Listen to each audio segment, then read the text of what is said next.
So your exams are over, you've got at least 6 weeks ahead of you. What are you going to do with that time? Well, here's my 6-week plan to see you through the holidays in a very productive way. The key here is you're not going to be productive at every single moment of every single day. The main thing is we want you to learn something, we want you to earn something, we want you to read something, build something, and enjoy something. Week 1, recovery week. You've had a few weeks, a few months, if not several years, run up into your exam season. Whether you've been a GCSE student, A-level student, IB, you have been fixated on this exam season for quite a long time. Make no apologies for taking at least week 1 to recover. You need to rest. You need to eat properly, you need to sleep properly, and don't make any apologies for being left alone by family and friends to make sure your rest and recovery is on point. Think of an athlete when they've just competed in a major event, the weeks afterwards is spent in recovery. Recovery is not laziness. Week 2, reflection. Think about what's gone well this year, what's gone well during the exam season. Of course, you won't have your results yet, but that won't preclude you from thinking about where the successes were along the way. Everybody knows where they've done well.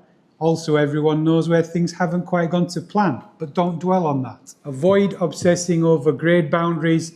Make sure you're not on the Reddit forums, the Discord forums, or getting too wound up with other friends that may be talking about what's gone wrong and panicking you before the next few results. In terms of reflection, focus on what you have learned from your experiences. Learn something. Learn basic coding. Learn how to take good photographs. Learn a language, especially if you're traveling somewhere. Get a guidebook or get online and learn some basic phrases. Learn how to cook or refine your culinary skills if you already think you know. Learn how to bake. Learn how to edit videos like I am. Learn another subject that you've never studied before. Or possibly, if you're a GCSE student, learn more about the subject you might be doing next year at A-level or IB choice. If you're an A-level student, learn more about the subjects that you're looking at university. Learning without assessment feels very different to learning in school for subjects to pass exams, especially if it's self-directed. If you're choosing to learn something, there's a lot more freedom and enjoyment in that. Week 3, try to earn something. Now, earning something may be monetary. If it's within the scope of you being able to get a part-time job, if you can earn some money on a limited time basis, then that's not a bad idea. But if you're unable to get a paid job, that doesn't stop you earning skills and earning experience in voluntary work, or earning and developing your reputation within the local community, perhaps by doing some work within community organisations near where you live. So earning something valuable can be monetary, but it can also be experience. Week 4, read something. Now, of course, you should be reading a lot more across all of the week's holiday and across all of the points in your life. But if you don't read, maybe think about starting in week 4. Read fiction for enjoyment, for entertainment. Read non-fiction. There are many students who rarely read any non-fiction. And if I have one recommendation for you, is to read autobiography or read travel writing. That's the way I found my way into reading. There's a great form of escapism and mindfulness in travel writing. So even if you're not traveling or going on holiday in the summertime, then travel writing can mentally take your mind elsewhere and you can experience different facets of the world through other people's words. Bill Bryson is a fantastic travel writer, great levels of humour in there. Take a look. But read fiction, read non-fiction, read newspapers or news. Try to avoid doom scrolling and reading too much news online because it's generally negative. Read essays. Try going on Google Scholar, especially if you're an A-level student who's just finished and moving on to university. Try to read some academic journals, perhaps on the subjects that you're about to start studying in the next few months.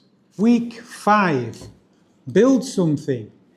Consuming is easy, but creating is transformative. So think about what you are able to build.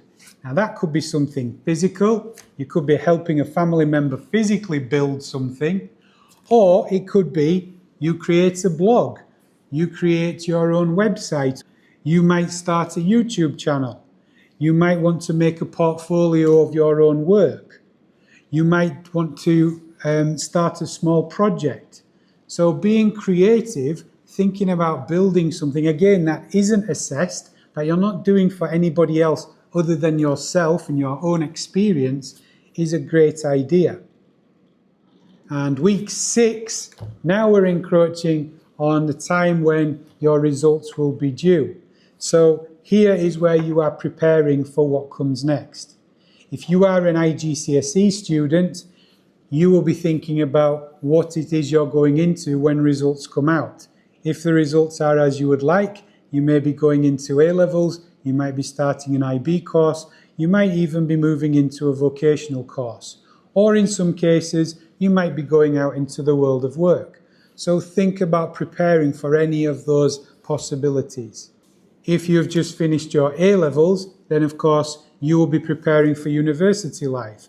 You may be packing up your bedroom and thinking about what you're going to take to university. You may be thinking about what life is going to look like with a huge amount more independence. So start to prepare for that. Outside of this 6-week plan, here are some common mistakes to avoid. Number 1, stop comparing yourself with what other people are doing, especially if you're on social media and you're seeing one of your friends on Instagram having amazing holidays and you're sat at home in your bedroom. Don't compare your mental well-being with other people's perceived happiness. Another mistake to avoid is stop checking the student sites, the Discords, the Reddits, scrolling through trying to find any insider information about grade boundaries and worrying about what results might be.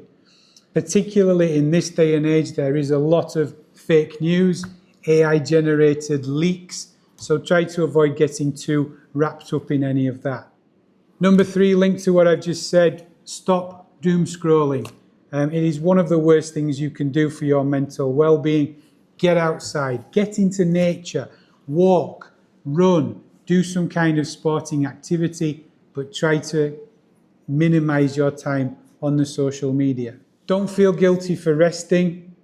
It's a critical part of this process, and you're going to need energy for whatever the next stage of your life will be. Be that starting A-levels if you've just finished your GCSEs, be it starting university if you're moving out of your home, or even starting in the world of work. You're going to need energy, so you absolutely need to rest. Make no apologies for that. And the final common mistake is assuming that whatever the results will look like when they come out will absolutely determine your future. They won't. There is always a plan for you. Things don't always go the way we would like, so we need to make sure that we have a plan A, plan B, plan C. And there are lots of people around you to hopefully help with that.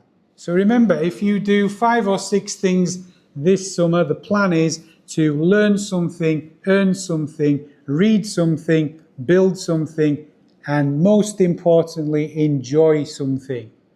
And in doing all of that, you will start the next stage of your life in September or thereabouts in the best possible frame of mind. Next week, I'm going to start publishing results day survival guides for GCSE, for A-level, for IB students. I will try to explain what will happen on those days, what to do if things go wrong and the results are not as you would like, and also what to do if things have gone perfectly well or even better than you would have expected. So please subscribe to check those out. Also, I would really appreciate it if you give me a like, drop any comments or questions you have below, and please feel free to share the video. See you next time.